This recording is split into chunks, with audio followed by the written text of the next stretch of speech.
to my YouTube. I am, as you can see, not in Malta, which is what this title is of this video, but I actually went to Malta at the start of January, and it was actually really warm and it was absolutely incredible, and I filmed loads of stuff for YouTube and I didn't edit it. So I'm editing it now in August. So yeah, hope you enjoy. We have 5 days in Malta with Visit Malta, which is so crazy.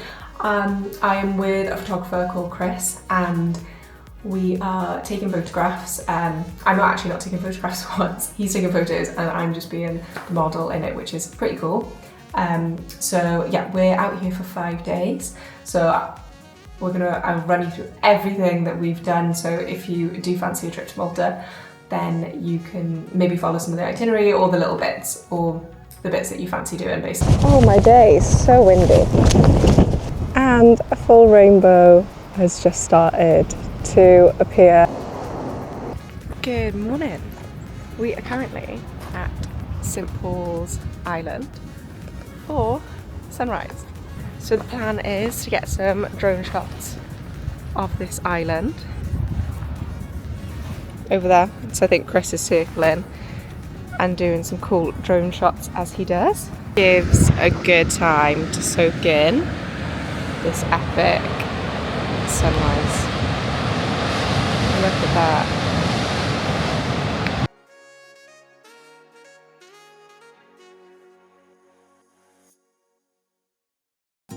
And as you can see, the buildings are just absolutely insane, as well as all the cliff views.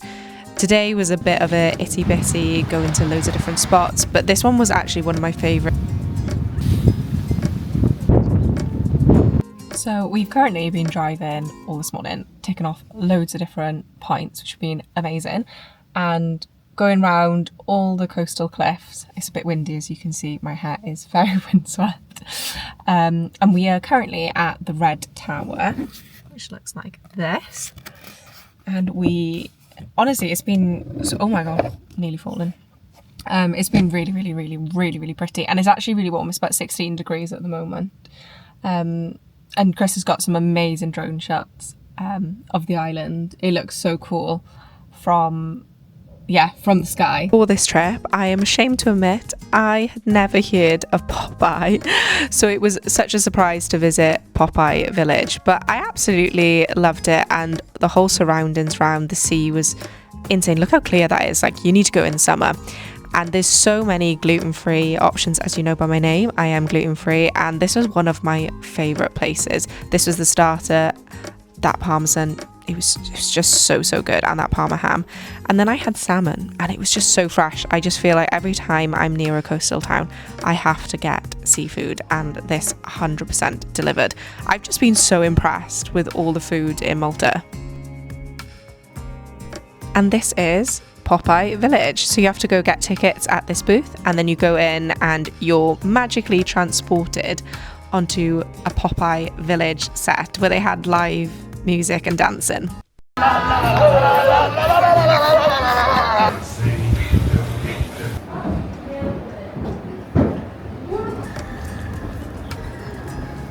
Okay, day 3, we were up for sunrise. Look at that sunrise, and this has to be one of my favourite sunrise spots. It was in Salima, and we went down and I just sat down and just watched the sunrise. It was honestly incredible. It was just so relaxing. It was just after that storm. And I'm going to talk about where I stayed and give you a full room tour later, but this is just a quick glimpse of the balcony view, and it was such a good location to explore. And of course, a visit to the capital, Valletta, was on the cards, and you have all these gorgeous streets with red telephone boxes, because Malta, funnily enough, was actually owned by British colony, which might explain why there's so much British culture here, as well as they actually drive on the left side of the road.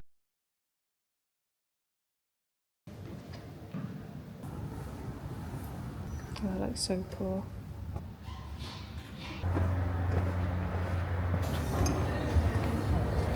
And it also might explain why there's Marks and Spencer's there. There's so many British shops here, which is a bit bizarre to see when you're in a completely different country and it is 30 degrees and so nice and warm compared to Great Britain.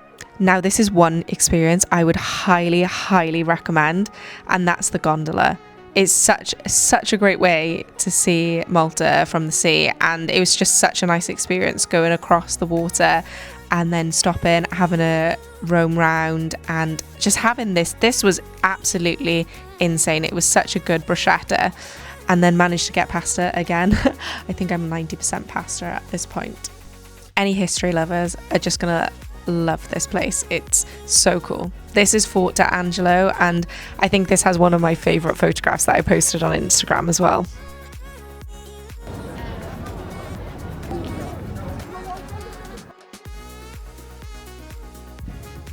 We're staying in the AX Paris, which is absolutely incredible. So I'm just going to show you my room.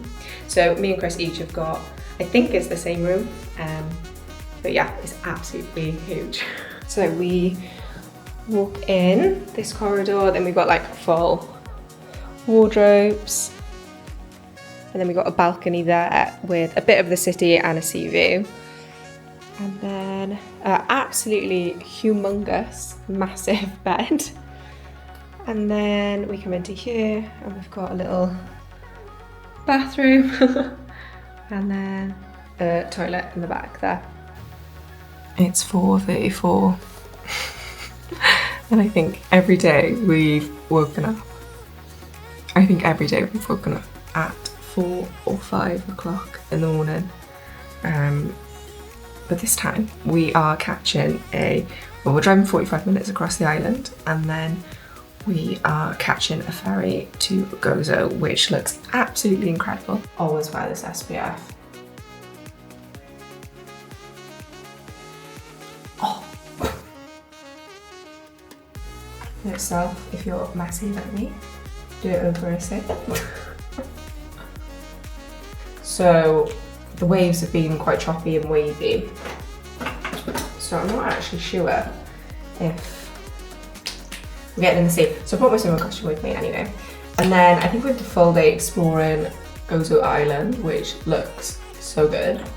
There's a couple of caves that I've seen that look really nice with the views. And then I think we got a brunch or a lunch. And sorry, I really can't concentrate on mascara.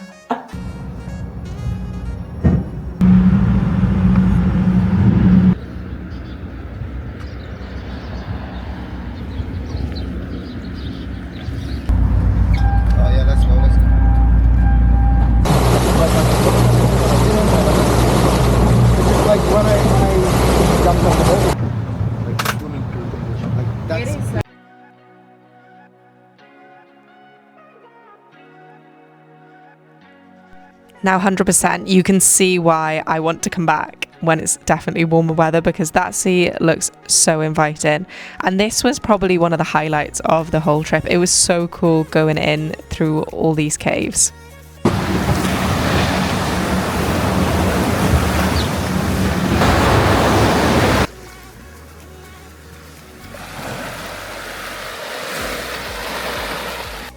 And this isn't photoshopped or done anything. That is how blue and clear the sea actually was. I mean, this was the bragoli, which is a traditional beef olive stuffed with bacon, eggs and beef mince, which is very traditional for Maltese culture. But this is what you're getting. Stop. This absolutely stunning cathedral, as you can see. And then we have a few stops along the coast before we visit a few other caves for sunset. It actually feels quite nice to be in shorts. I'm taking a leaf out of your book. Feels nice. So we have been staying in, so this is what the hotel looks like from the outside, the palace in Salima, which is absolutely stunning, as you can see. So big old story time. My camera went missing yesterday. We searched everywhere for it, and we went back to all the locations and couldn't find it, retraced our steps, and luckily put some messaged us out, put it out on TikTok, put it out to our tour guide in the morning, and he put it on Facebook, and someone had handed it in to the mayor or the council, and then the mayor of Gozo ended up having the camera, so we caught the boat back. As soon as we caught the ferry over, we were told last night about like 8:30, and then we caught the ferry back over, and our tour guide Justin went to go collect it from the mayor of Gozo and came to the ferry port to meet us and give us my camera. It is very scratched, quite damaged. The gimbal isn't in a good way, but I am so happy to have it back with the SD card in as well, because I hadn't backed up all my footage for the last 2 days. So a lesson is, if you're going away, please back up your footage. Otherwise, yeah, it just honestly nearly ruined my day. Well, it basically ruined my day yesterday. I was so sad. I nearly was in tears. So yeah, I'm just so grateful and feel so lucky at the moment. It is the last day in Malta and we are hiking. I'm so happy. So apparently this is a bit of a scramble. So let's go. Gotta get memory for that.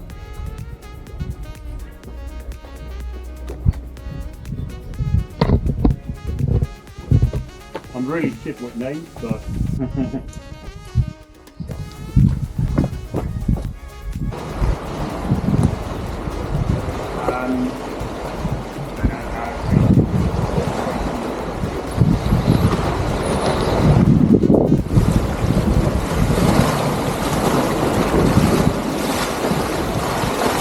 And they really weren't joking when they said it was a bit of a scramble, but I actually thoroughly enjoyed. Bear in mind, this was the first time I'd done anything like this.